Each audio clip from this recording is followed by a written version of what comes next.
Hi students, இப்போ நீங்கள் பார்க்கறது ரொம்ப முக்கியமான வீடியோ.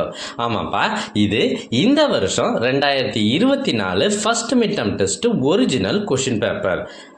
சில மாவட்டங்களில் இப்பயே எக்ஸாம் ஸ்டார்ட் ஆகி நடைபெற்று கொண்டிருக்கிறது. நிறைய மாவட்டங்களில் டைம் டேபிள் கொடுத்துருக்காங்க. அடுத்த வாரமும் அதுக்கு அடுத்த வாரமும் எக்ஸாம் நடக்க போகுது. ஸோ இந்த நிலைமையில் விருதுநகர் மற்றும் தூத்துக்குடி மாவட்டங்களில் ஏற்கனவே எக்ஸாம் நடந்து முடிஞ்சிருக்கு. இப்போ நீங்கள் பார்த்துட்டு இருக்கிறது ஏற்கனவே ஒரு மாவட்டத்தில் நடைபெற்ற ஒரிஜினல் கொஷின் பேப்பர்.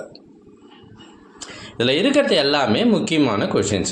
எங்ககிட்ட பல்வேறு மாவட்டங்களில் ஏற்கனவே நடைபெற்ற original question papers, first mid term டெஸ்ட்டுக்கான கொஷின் பேப்பர்ஸ் நிறையவே இருக்குது. சுமார் 40க்கும் மேலே இருக்குது. இதெல்லாம் உங்களுக்கு வேண்டுமா? அதுக்கு நீங்கள் செய்ய வேண்டியது, முதல்ல நம்ம சேனலை சப்ஸ்கிரைப் பண்ணுங்கள். அதுக்கப்புறம் கமெண்ட் ஓப்பன் பண்ணுங்கள். ஃபஸ்ட்டு கமெண்ட்டில் உங்களுக்கு தேவையான லிங்க் இருக்குது. ஒருவேளை இந்த லிங்க் உங்கள் வாட்ஸ்அப் நம்பருக்கு வேணும்னா ஸ்க்ரீனில் தெரிகிற இந்த நம்பருக்கு வாட்ஸ்அப் மெசேஜ் பண்ணுங்கள். Thank you for watching.